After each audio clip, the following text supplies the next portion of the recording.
All righty. All right, you're recording. All right, thanks. All right. So this is the March 1st, 2021 Rules and Procedures Committee meeting.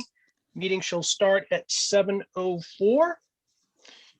First order of business is to approve the minutes of August 18th, 2020. Give me 1 second, though. I know, Pete, you weren't on one of them. So, yeah, Pete, you're not on this. So I'll Right. entertain a motion to approve, So moved. and I'll second. Any discussion, Frank? No. None from me. Roll call vote. Frank? Yes. Yes, 2-0. All righty. Motion to approve the minutes of January 25th, 2021. Pete, you're at this meeting. Yep, so moved. Second. Okay. Any discussion, Pete? No, I see them in order. Frank? No. None? Okay. Roll call vote. Pete? Yes, Frank? Yes. Okay, and I'll say yes, 3-0. All righty. Moving on to item C, legislation referred ordinance D FY 21-005, general ordinance. Amend section 25 committees of the town council rules and procedures. So this to me is, well, basically, I think what, for the most part, we've been doing over the last few years. This is the way I did Michael's evaluation this year. I reviewed it yesterday. Well, I reviewed it after the meeting as well. I don't see any concerns on my end or anything that needs to be amended. Frank, Mr. President. anything on your end? Yes. I'll repeat a conversation I had at that, as a guest to the Strategic Planning Committee. When is the final day that the town manager has to be notified if his contract is going to be or not going to be renewed? Now, when I asked them that, the committee didn't know, and they said they were going to ask the council president to check with the attorney to clarify that, because I said it was 90 days, and they're doing it like weeks before, which can't be done. And why I'm saying that is last year, well, I shouldn't say last year, but the last time we renewed his contract, there was a real big mess. There was nothing for us to evaluate. The thing was too late, and he got renewed contract without a real true evaluation being done to meet the time frame. And I think it went from January, and now it's something like February 1st. So we have to confirm that date, because according to this, section number 5, it says deliver the evaluation in January to the town manager. And if his contract is up February 1st, that means you have no choice but to give him a new contract, because you went within the 90-day period, which is in there. So we need to clarify that to be sure if it is 90 days, and if so, to correct this. The planning committee was going to wait for your answer back from the attorney to straighten their side out. Okay, well, two things on that. One, I yet to receive any questions from strategic planning. So this is news to me. The other thing, and Pete, I don't know if you know this off the top of your head, Frank, his contract, I don't think expires until June 30th. We have to give him, No. hold on, we have to give him notice by X date that we're not going to renew his contract, but I don't think his contract expires in February. They even said, the strategic planning committee, one of the persons there believed it used to be January 1st, and then because of the mix-up, he went 1 month without a contract, and then that moved it to February 1st. Well, So if it's February 1st, we don't look at the calendar year. Like I said to them, what we have to look at is the date that we have to, that we're required, because if you missed the 90-day notice, he's got a new contract. I don't think it's a 90-day notice though, Frank. That's what I'm saying. Well, I that's think what it's, okay. all right, so if his contract expires, I'll talking to Jason tomorrow. If memory serves me correctly, if we're not going to renew his contract, we need to give him notice. I believe it's 6 months prior to the expiration of his contract. All right, I think it's 3, but I believe it's 3. But Um, the thing is that I think the issue came up. He hadn't had an evaluation up until an official evaluation up until last year. I think this is the second year in a row he's gotten an evaluation. Now the timing aspects needs to be ironed out. But the other part of the equation too is if we're going to hold true to that, then councils have to give their feedback by a certain date in mhm, mhm. November, and it's Right. got to move forward regardless if we have feedback or not, just taking into consideration what the feedback is. But I don't know this off the top of my head. I can find out, but I thought there was a pretty significant notice period that we weren't going to renew his contract. I don't think it was 90 days, but I could be wrong. Pete, do you recall Nice. this at all? No, I'm trying to look. I have a copy of an older contract from 15. I don't know if it's, It was, but anyway, now, the other thing is, like I explained to the strategic planning committee, they were trying to set up his goals for this year, saying, we got to get them to him in March because we're going to have only 6 months. Well, you can't do that. If the evaluation period is supposed to be 12 months, then you have to back that up into last year and start that 12 months prior to the day that you do the evaluation. If not, you could tell him he doesn't have a contract and he goes to the National Labor Relations Board and says, hey, they told me I had a year to do these things. 6 months, look what they're doing, And, so we got to be careful with all those kind of things. Got to get that date perfect. Got to get the evaluation period perfect. It's not going to start with the calendar year. It's going to start with 12 months prior to the year of the evaluation. I got to tell you, this is my line. I got a bachelor's degree in labor studies, a minor in management. Okay. I've been involved in that stuff. So that's why I'm saying I was really careful in evaluations and stuff. And that's it. We got to make sure that date is there and we include the entire 12-month period in the evaluation. Yeah, but we can't then. If we have the evaluation is due in January of each year, that's not going to be a full year's evaluation. No, it's never going to be. Yes, it is. Because like I said, the evaluation does not have to be the calendar year. When I was in management, what we did with the evaluation was depending on the date of hire. Okay, so if you came to work with me in February, and we used to do a 60-day prior to, so if in February, then 1st of January, the evaluation had to be completed and you went back 12 months.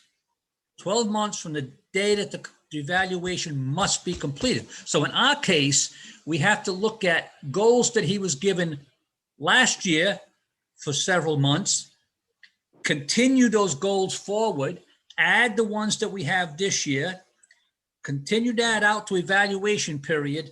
And at the same time, I told the strategic planning committee what they have to do is to get their new goals for next year lined up with that evaluation date. It doesn't have to be calendar date. It can't be. Calendar year just don't work for this. I'm just, from my perspective, Frank, I'm not disagreeing with what you're saying whatsoever. Mhm. But in my industry, it's always a calendar year, regardless of when you are hired. So you could have a 2-month evaluation the first year. If you're hired in November, you get 2 months, which is But then after that, it's on a calendar year. I guess what I'm saying is, if you're going to give him a full evaluation, a major part of that evaluation is going to be on the budget, how he's performed to budget, amongst other things. It's not just budget related. Mhm. If Right. the budget goes July to June, giving him an evaluation in January doesn't make a lot of sense to me, because we'll only be in the budget cycle, we'll only be 6 months into it. Yeah, but you're still looking at, you're looking at how he ended last year's budget because you went back Right. 12 years, and you're You looking have at to how look back. how it's going on now. Because with one of the big issues that they had was, you're setting goals for him, saying, we like you to do this. This has to be done, okay? But then you got to put a date on it and follow that through. Okay, Oh, we'd like no, I you to get understand this done in 6 months. So the two sides have to actually work together, and one sets up the goals, and the other one is going to evaluate them, right? But they have to be on the same page, and it has to be so that we make it the way I said, so that it's 12 months prior to that. We can't go by fiscal year, you can't go by calendar year, you got to go by his contract.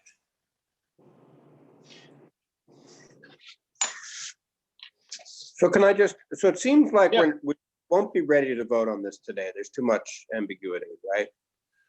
Do you both agree with that statement? Right. Like I you would, said, because So- I'm also, go ahead, Pete, I'm sorry. So maybe kind of what we should do now is come up with things that we need to clarify, come up with a punch Mhm. list of things that we need answers, questions we need answered before we can proceed on this. Right? And then, come out of this meeting with that, and then hopefully get that done before the next meeting and be Right. able to start at the next meeting. Yeah, I think the Does that number seem like one, a good yeah, the approach? number one question would be, when does the evaluation take place? When does it have to be complete? When does he have to be notified? How many So how months much notification does he need? Yeah.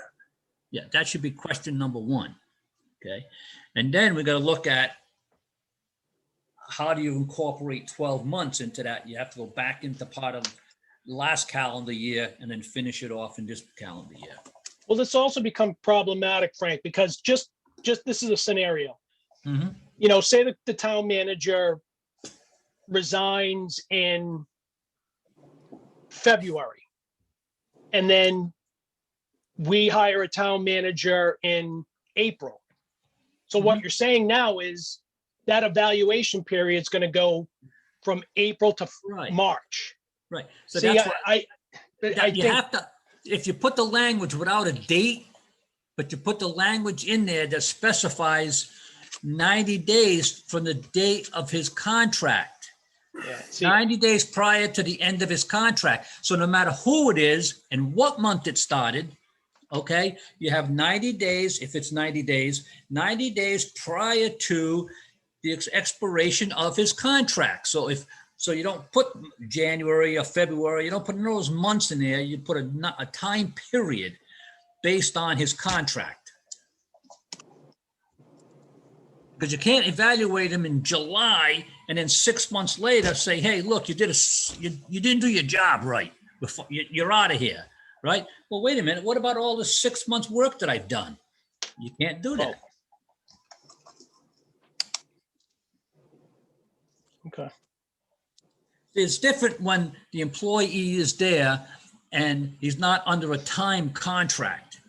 Like in your place, you said you do it all in the first of the year, all at one time, right? Yeah, Annually. we're employees at will.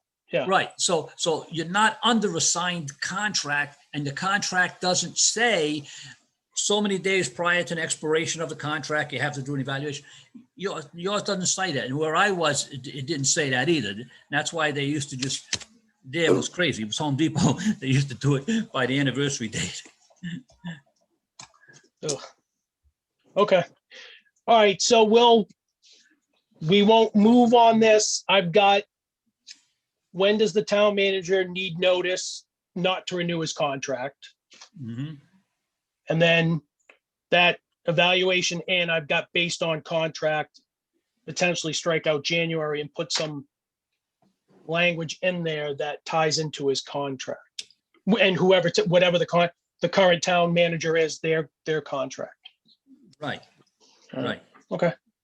Anything else? Those are my two issues that I saw with this. Pete? Yeah, no, that makes sense. I mean, this is Okay. really kind of, I mean, like you said, Sean, at the beginning, this is what we've been doing anyway, but I think it's just important to codify it and kind of, put certain expectations on ourselves as to, when we should get the ball rolling and stuff, because we have been lax in reviewing the town manager's performance. Hey, I got it done on time. And this is going to have a lasting effect on the strategic planning committee when they give him or her, never know, their goals for the year. It's going to be based on that too. Okay. Yeah. It can't be on the fiscal year or the calendar year.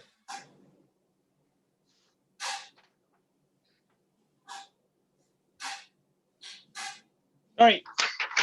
So we will keep this in committee pending clarification from the town attorney. Okay. So who, are you going to do that, Sean, or? Yeah, no, I'll do it. Okay, great. Yeah, I owe him a phone call. Okay. All righty. Do we need a Moving motion on. for that? I don't think we have to motion not to move. It just stays with us. Okay, Yeah. It's going to stay on the agenda.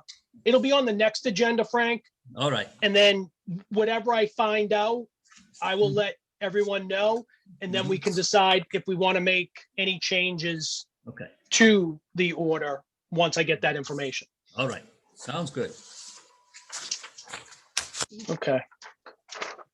All right, moving on to ordinance D FY 21-006, general ordinance. Amendment Administrative Code, Part 2, Article 3, Sections 7 and 16. So this was requested on behalf of CPC as well as the Historical District Commission. And it's just basically to change the language from an advisory to an administrative. I have the worst problem with that. Material. Thank you. Yeah. I did reach out to the town attorney and there are no legal, as far as he can see, there are no legal issues with that, as well as changing from 3 to 5 members. So there's nothing from a legal perspective what that would keep us from not recommending. Frank, any feedback on this? Well, the first part, I agree with that one simply. The second one, going from 3 to 5 members, when you look up the makeup of the committee, this just gives you a chance to put a couple of extra citizens on the committee, the Historic District Commission, because you need an architect, and he doesn't even have to be within that zone, okay? Right. So it'll give you a chance to get a 5. I totally agree with that one as well. Pete? Well, I guess I just want to clarify one thing. I saw a letter from Carlton Hunt, the vice chair of the CPC. So he pointed out that by state statute, the CPC has always been a ministerial committee, and it's really, so in a way, we're really just correcting a Scribner's error in our Yeah, in I our read that letter in our today too. code. And then the second part is more of a substantive decision that, policy change. Right. So, yeah. Okay. Yeah, I know. I'm good with both of those. I'm in support of both elements. Okay. All righty. So this requires a roll call vote to recommend, support, and recommend to the town council. Frank? Yes, Oh, actually, I'll I'll make the motion. entertain a motion. Okay. I'll make the motion Yep. to accept it as written. I'll second the motion. Frank, any discussion? No, No discussion on my end. Pete, any questions? Nope. Okay, requires a roll call vote. Frank? yes, Pete? Yes. 3-0, motion to recommend. Okay. Public comment? We don't have any. I'll entertain a motion to adjourn. so moved. Pete? You already adjourned, no. Yes. Okay. Crowds a roll call vote. Frank, Yes. Pete, Yes. 3-0. We adjourned at 7:24. All Okay. right, gentlemen, Thanks, thank you guys. for your time. I'll All get right. more information Thank you. from the town attorney. Take care. All right. Thanks. Night.